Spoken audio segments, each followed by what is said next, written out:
Shakakapow, Shakakapow.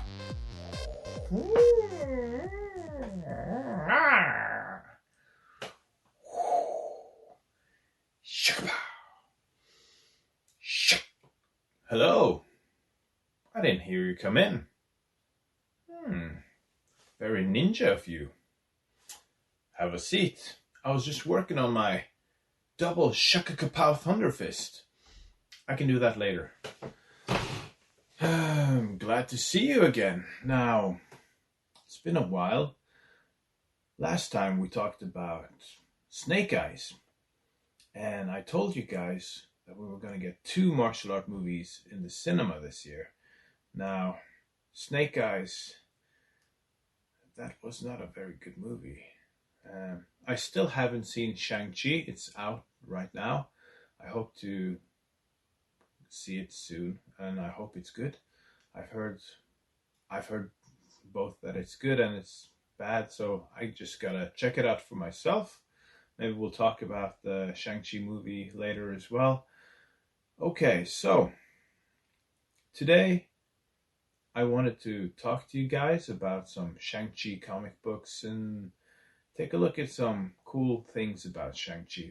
I don't want to do another 30-minute video like we did with Snake Eyes, so I'm just gonna talk a little bit about the character, and we're gonna take a look at 2 of Shang Chi's comic books.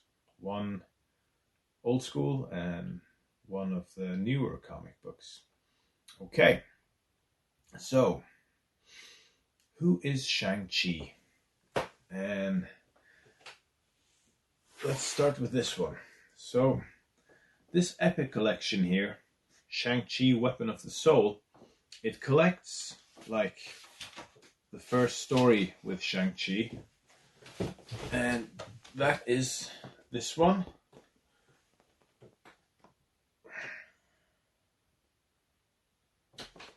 So it's got a nice short title here. Marvel Group Comics Special Marvel Edition featuring The Hands of Shang-Chi, Master of Kung Fu. Couldn't I just call him Shang-Chi? Anyway, so this is the first Shang-Chi comic book, and this came out in December 1973. You know what movie came out in 1973? Enter the Dragon. Now, the Enter the Dragon came out, I believe it came out in August or September 1973. So, yeah, Shang-Chi is a Marvel character, and he was kind of created because of all the kung fu martial arts craze of the 70s. So we had Bruce Lee in the 70s and all the other kung fu stuff going on. So we had the Kung Fu TV series as well. And Marvel wanted to make their own martial art superhero. And okay, so Shang-Chi doesn't have any superpowers per se, but he's so good at martial arts that his martial art abilities are kind of his superpower. Yeah, he's that good. And that's pretty cool. So the other comic book we're going to take a look at today is Shang-Chi Brothers and Sisters. And this is a newer comic book from 2020. So I'm going to compare them a little bit and just talk about both of them. So in the old school Shang-Chi comic books, the story starts, his origin story is, well, the funny thing is that at this time, Marvel had the rights to Fu Manchu, the Sax Rohmer books, and we get to meet a lot of characters from those books. So Shang-Chi is the son of Fu Manchu, and he was trained to become like a living weapon, and he was trained as almost as an assassin. And there are a lot of parallels from his origin to the Black Widow origin, because I think for 19 years he was just trained and isolated and kind of brainwashed by Fu Manchu. And so the story here starts with him meeting his father, and his father sends him on his first mission. And this mission is to kill this old doctor, Dr. Petrie. So Shang-Chi gets sent by his father to assassinate this old man. And Shang-Chi also, when he gets there, he starts thinking about, why is he sent here to kill this guy? This guy must be like 80, 90 years old and he's no threat. But his father said that this was a very bad man and he was a threat to the world peace and all that. So because he doesn't want to disobey his father and he trusts his father, he karate chops this poor old guy and kills him. Now, that's not a typical heroic start. And right after that, we meet another character from the Fu Manchu books. So we meet Sir Dennis Nayland Smith, that comes and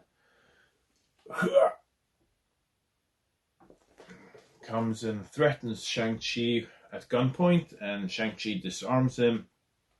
But then Sir Dennis Nayland Smith is very... he goes over to his friend and he's like, I failed you, I'm so sorry. And then Shang-Chi's like, why are you mourning this man? This is an evil man. And then Sir Dennis Nayland Smith tells him, like, no, you got it all wrong. Your father, Fu Manchu, is the bad guy. So after he tells Shang-Chi his side of the story, Shang-Chi is like, no, my father did this. And he runs off into the night. So this is kind of how we are introduced to Shang-Chi. And in the old comic books, he's like this silent hero type, and he's very stern and like... He's a typical martial art hero character. Like, he doesn't talk too much, but we hear his reflections and stuff. Now, as soon as Shang-Chi discovers that his father was a bad guy, he's out to stop his father and take down this evil empire. So basically, a lot of the first comic books, they're all about Shang-Chi getting attacked by bad guys and assassins sent by his father. And he travels to the States and he's doing whatever he can to survive and to, take down these bad guys and assassins that his father sends his way. Okay, enough about that. I really like the old Shang-Chi stuff. It's really cool. And I forgot to mention, so Shang-Chi, the character, was made by Steve Englehart, and the artist of the old comic books is Jim Starlin. Yeah. Okay. Now, let's talk a little bit about this one. So, when I read this, I had already read a lot of Shang-Chi stuff, and I was it's a very different take on Shang-Chi.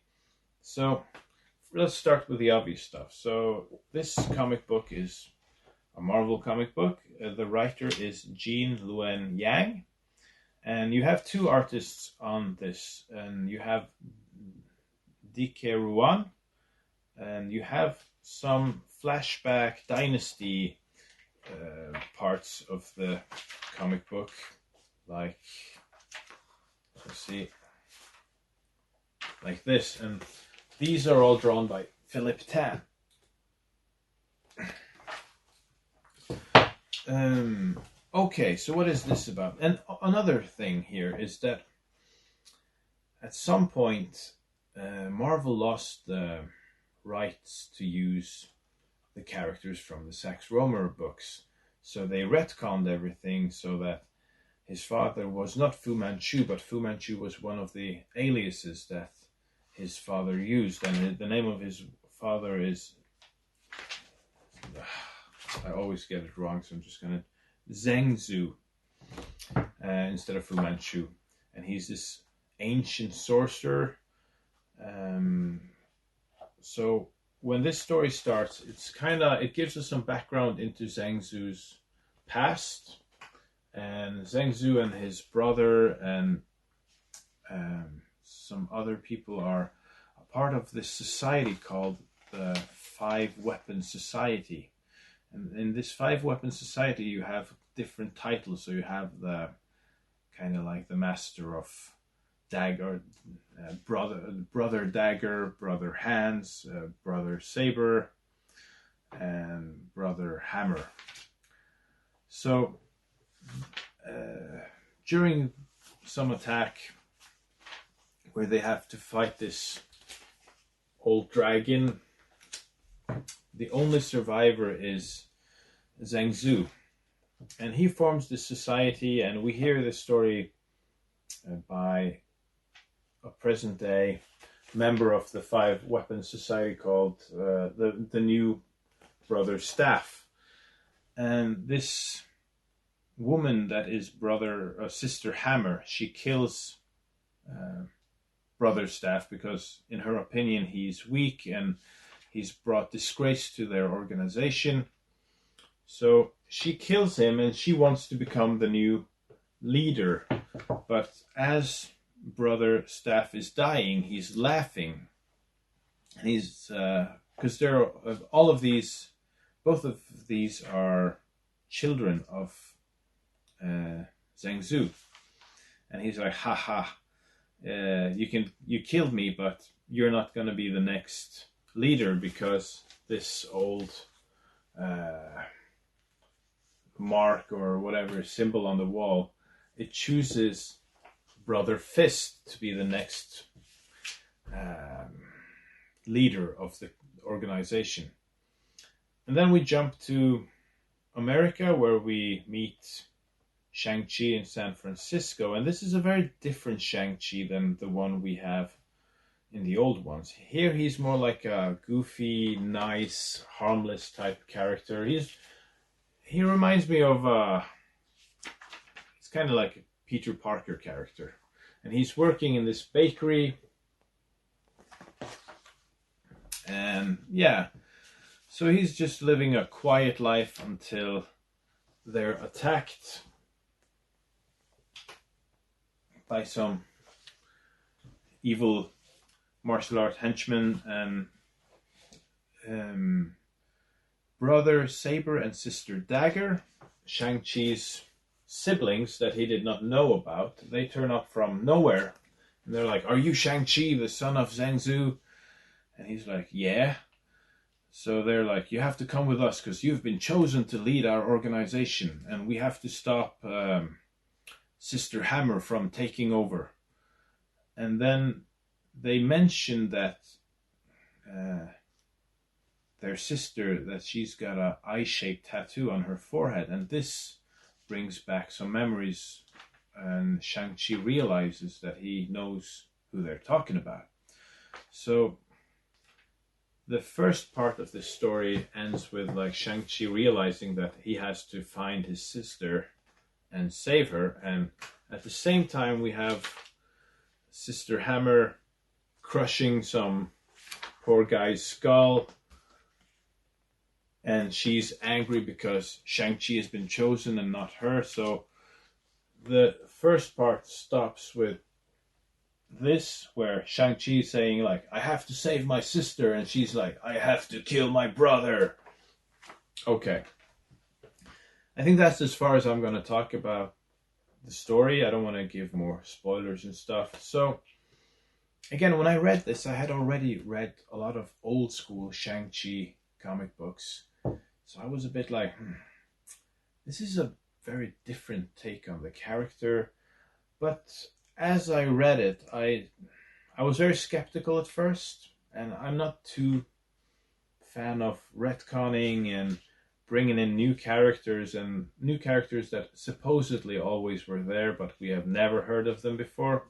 But as I read on, this story kind of won me over a little. So I enjoyed a lot of the aspects of this comic book and how they expanded on Shang-Chi's origin and on his family history, and that they are. Then I also like the 5-weapon society where you had the different martial art masters in different styles. So yeah, the things I don't like as much is there.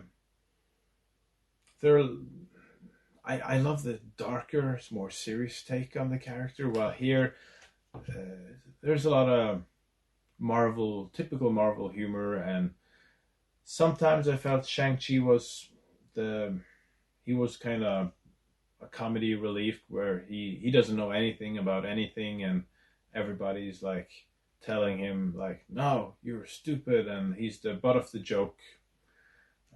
Yeah, those aspects are like, okay, this isn't the Shang-Chi that I know, but all right, it was still enjoyable. All right, so Shang-Chi, brothers and sisters. It's got some cool kung fu fighting, and I don't want to say too much, but it had some really cool surprises as well. As I said, it started where I was like, yeah, okay. But then I was like, okay, interesting. It gets better and better throughout the comic book and throughout the story. So that was that. And these epic collections are just freaking awesome. There are 2. This is the other one. And there are other Shang-Chi comic books, old school stuff that you can probably get hold of. Now, I would recommend anyone who wants to read Shang-Chi to, if you can, I would recommend you to start with the old school stuff. Because then you will understand more, like, you will understand the character in a better way. And once you have read this, these newer ones will make more sense as well, because they kind of sometimes expect that you know some of his background already. Okay, I don't want this to turn into a 30-minute video again, so I'm gonna stop it right there. Thanks guys for tuning in. I hope you enjoyed our little chat about Shang-Chi. And did you like the movie? Was it good? What did you think? What's your favorite Shang-Chi comic book? Who would you have as a winner in a fight between Shang-Chi and Spider-Man? Or Shang-Chi and Iron Fist? Let me know in the comments. Alright. See you later. Thanks for dropping by. Shakakapow.